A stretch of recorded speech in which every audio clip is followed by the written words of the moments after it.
the UK is now whining about Russia's space capability. That Russian satellites have been stalking British military satellites. Okay, so the British have put military satellites into space. All right. And I mean, they've openly talked about interference in space. That Russia's been jamming UK military satellites with ground-based systems. Yeah. If you didn't do that, well, I mean, the Russians know that America and presumably England are providing, or the UK are providing targeting information, intelligence to Ukraine.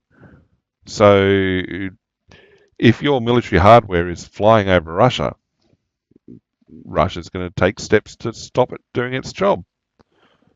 So Russia's also apparently been putting satellites into the same orbits and flying along and having a good close look at them, which is pretty cool, to be honest. Risky, because if satellites then crash together, there won't be a satellite anymore. And whilst, counter jamming, that's jamming from the ground though. He said the jamming activity was deliberate and the activity increased since Russia's invasion of Ukraine.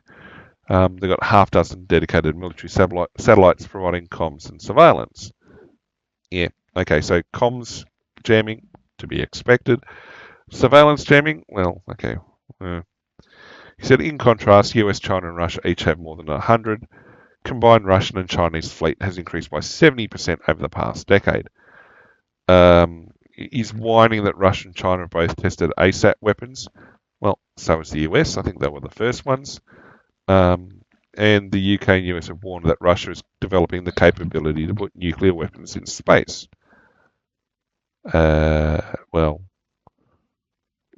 go back to the Star Wars space race. China is the pacing threat. Russia is the more immediate danger. Chinese have the more sophisticated capability, but the Russians have more will to use their counter-space systems. Well, because they're engaged in a conflict. So, yeah.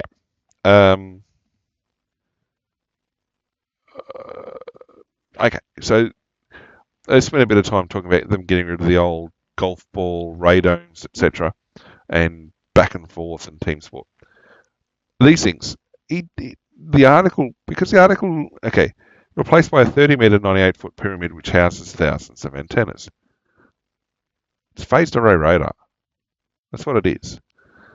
And it's fixed like that because of the way the radar works and where it looks and stuff. And there's no need to hide from anyone the idea that you're surveilling in the areas that it's done.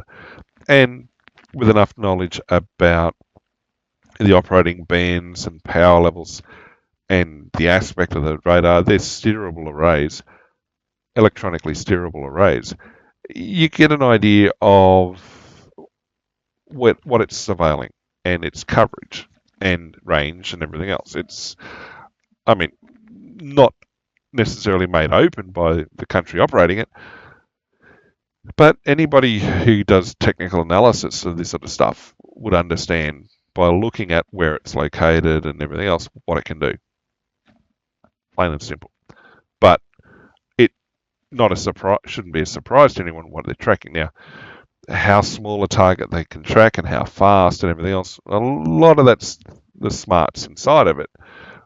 The antenna and direction will give a certain amount of capability away, but I don't think that that's unknown or unexpected. Ballistic defense, I mean, I think UK is still largely dependent on other places. And when we talk about integrated air defense systems, there's similar arrays set up in Poland now.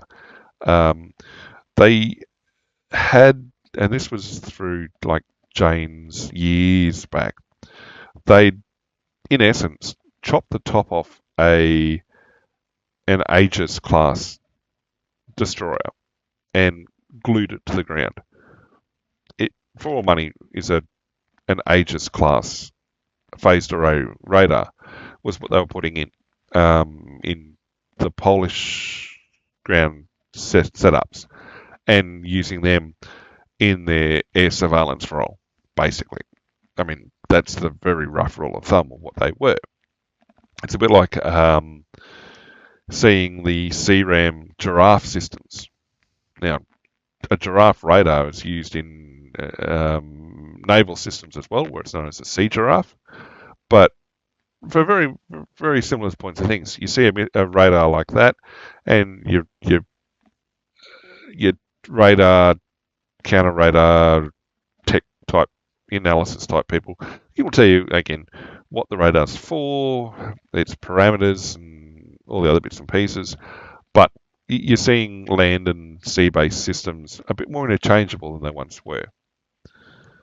Right. So, a bit of a throwaway here at the end. Here's a reminder why space is so important. Warn to leave the room if there's a real-life incident while filming. An alert comes through of a ballistic missile launch and we are escorted to the exit. They are observing short-range ballistic missile launches, SRBMs, almost every day. In this incident, they will not say where it's from, but it is no secret Russia has been firing them regularly into Ukraine. Okay, so last week I said that it was not known whether IRBMs had been used from in the conflict because they're an escalation. And so I went and had a look. I looked it up and found an article from the US Department of War. Let me make this bigger so that people can see what I'm saying. Russians launched new missile at Dnipro. This is November last year, so whilst it was still the Biden administration. US provides Ukraine new weapons. The Russians today launched a new kind of missile at Ukraine, what the Defense Department of War, is calling an IRBM. Russia launched an IRBM, the RS-26, which is based on their ICBM, but basically defueled and used in an IRBM one. Because they are capable of carrying nuclear weapons, the Russians were very careful in its use, I would say responsible in its use, by notifying the US. And like they've got these side channels that exist now. Yep, if they're going to be firing IRBMs that can be nuclear tipped, then they want the US not to jump at shadows if they see the launch detections. And the Russians know that launch detections of IRBMs, ICBMs are a real thing. I mean, they've been a thing for decades. And in fact, Doomsday Ship, which was a plan for a fully automated ship of massive nuclear weapons that had ICBM launch detecting hardware on board, and the idea was it was going to be autonomous, and so that once ICBM's launch of a certain size was detected, it would trigger the nuclear bombs in the cargo hold. Thankfully, it never went beyond concept. It'd be very scary to have it floating around, given the number of false positives on these sort of systems. So the IRBM was launched at Dnipro with a conventional warhead, and yep, the missile could be fitted with other warheads as well. Well, so can TLAMs and a whole bunch of things, and air-launched tactical nukes aren't that much bigger than existing GP series weapons. So bolt-on kits and stuff, they're like a ATACMS, your TLAMs, I'm just trying to think of the other, your JSOWs, your JDAMs, they're not far removed from nuclear-capable devices. B-61, I think is what it is. It's the nuclear airdrop nuclear bomb. Anyway. So you can certainly fit it. Yeah, it's an IRBM. So it's the first time a weapon of its kind has been used on the battlefield in Ukraine. So that's last November. So yes, it is an escalation. An IRBM and an ICBM have similar flight paths, high trajectories, and carry large payloads. So yes, you're seeing something go up like that. Hence the notification to the US that this was going on. Then this popped up in the same article, and I was very, very surprised by it.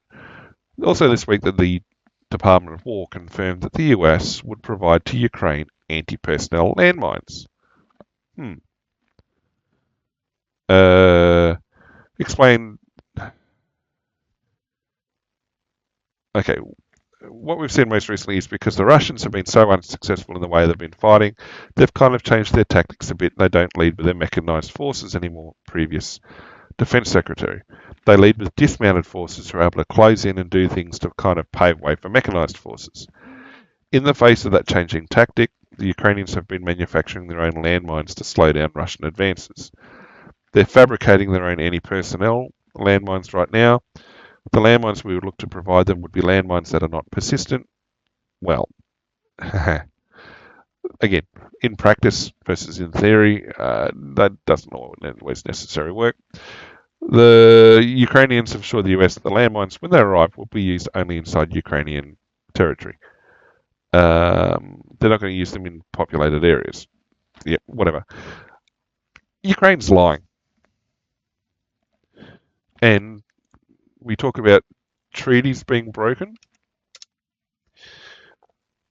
The Ottawa Treaty, which is prohibition on the use, stockpiling, production and transfer of anti-personnel mines and on their destruction, known as the Ottawa Treaty or the Mine Ban Treaty. Scroll through to the bottom. The nations... The key part here is the treaty only covers anti-personnel mines. It does not cover anti-tank, claymores, booby traps, and other static explosive devices. Landmines states. Okay. 122 signatories. 32 countries have not signed the treaty. The states that have not signed the treaty include a majority of the permanent members of the Security Council, China, the US, and Russia. In the 2014, the US declared it will abide by the terms of the treaty, except for landmines used on the Korean Peninsula. South Korea haven't used. Okay. Criticism. Yeah, good ideas, compliance, withdrawals. Okay. Poland, Lithuania, Latvia, and Estonia have withdrawn from the Ottawa Treaty in June this year.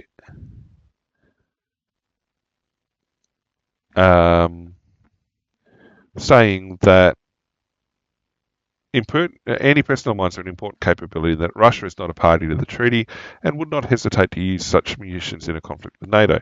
Russia has been using such mines extensively in Ukraine. Ukraine signalled in 2014 it might have to withdraw from the treaty due to military necessity. So this was when they were bombing Donetsk and Luhansk internally. So they were willing to use landmines against their own people.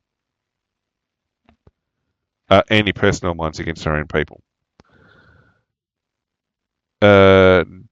Adherent to international obligations, ready to undertake all necessary measures to destroy anti-personnel mines in mined areas. However, this could only be done after they regained territory occupied by Russia in 2014. Okay, Crimea, maybe.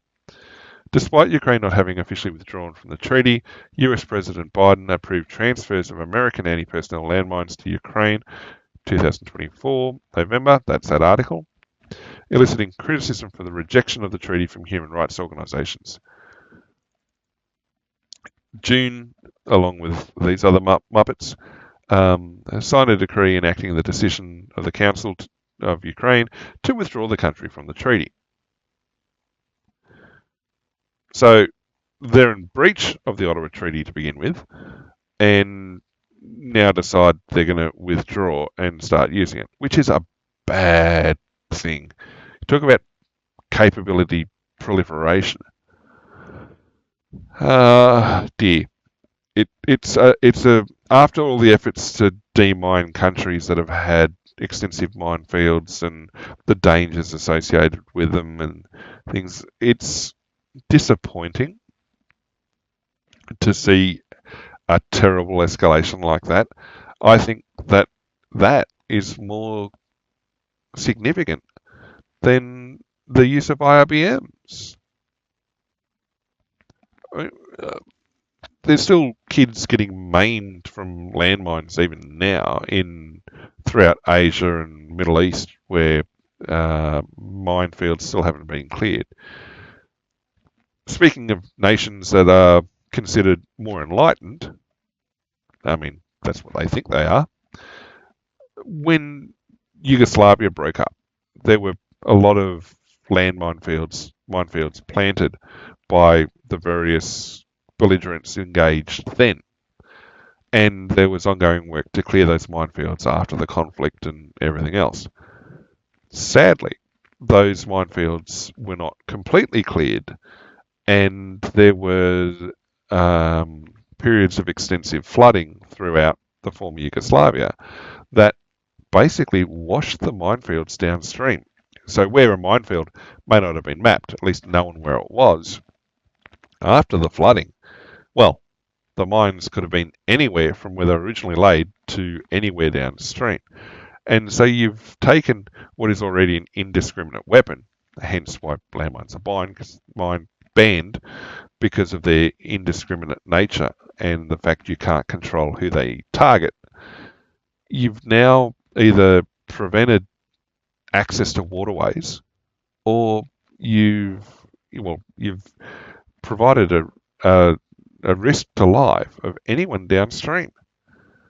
And the idea that they're going to sow the fields of Ukraine with landmines. Now, I know Russia's basically turned Luhansk and Donetsk into fortresses, massive defense in depth, and have got minefields and stuff laid out. But this is an escalation. Even if they're not used on the ground, the fact nations are withdrawing from the treaty is, well, I mean, Poland, Lithuania, and Latvia and Estonia, they're doing it because they're afraid of a shadow. Ukraine probably has a more justifiable reason for withdrawing, given that they're actually engaged in conflict, but apparently they were doing it in 2014, which suggests, yeah, it's not a good thing. Not a good thing.